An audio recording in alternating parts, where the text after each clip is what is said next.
नमस्कार दोस्तों, आज फिर से एक नई कहानी लेकर आपके सामने आई हूँ। रवि और सीमा अपने इकलौते बेटे आरव के साथ शहर में एक आरामदायक जीवन जी रहे थे। रवि एक बड़ी कंपनी में मैनेजर था और सीमा भी एक स्कूल में शिक्षिका थी।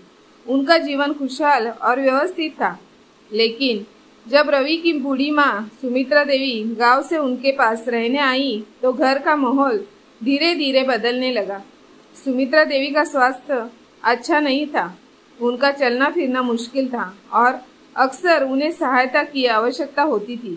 सीमा को उनकी देखभाल में समय देना पड़ता, जिससे उसकी दिनचर्या में बदलाव आने लगा। धीरे धीरे सीमा को सुमित्रा देवी की देखभाल करना एक जिम्मेदारी और बोझ लगने लगा। रवि भी अपनी माँ की इस स्थिति से अनजान नहीं था, लेकिन अपने काम में व्यस्त होने के कारण वह इस पर ध्यान नहीं दे पाता था। एक दिन सीमा ने रवि से कहा, अब माँ की देखभाल करना मुश्किल हो रहा है। हम किसी वृद्धाश्रम में उनके रहने का इंतजाम क्यों नहीं कर देते? वहाँ उनका बेहतर ख्याल रखा जाएगा। रवि चुप रह गया। उसने कभी सोचा भी नहीं था कि उसकी माँ, जिसने उसे इतने सालों तक प्यार और देखभाल से पाला था, उसके लिए बोझ बन जाएगी। लेकिन सीमा के तर्कों ने उसे सोचने पर मजबूर कर दिया। कुछ दिनों बाद रवि ने माँ से कहा, माँ, हम आपको एक अच्छे वृद्धाश्रम में भेजना चाहते हैं। वहाँ आपकी अच्छी देखभाल होगी और हम भी समय समय पर आपसे मिलने आते रहेंगे।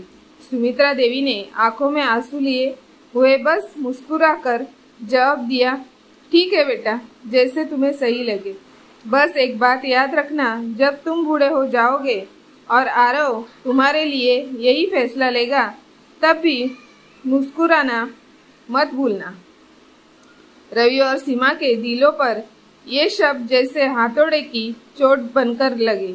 उन्होंने उस रात बहुत सोचा, माँ की देखभाल के उस समय को याद किया जब वे छोटे थे, माँ की ममता और उनकी मेहनत को याद किया। सुबह होते ही उन्होंने फैसला किया कि माँ उनके साथ ही रहेगी, चाहे जैसे भी परिस्थितियाँ हो।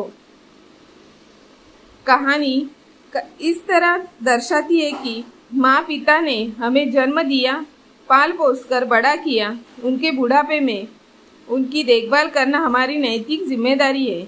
जब माँ पिता बोझ लगने लगे तो हमें उनके बलिदानों और उनके द्वारा किए गए त्याग को याद करना चाहिए।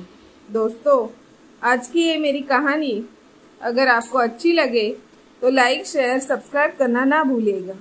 धन्यवाद दोस्तों।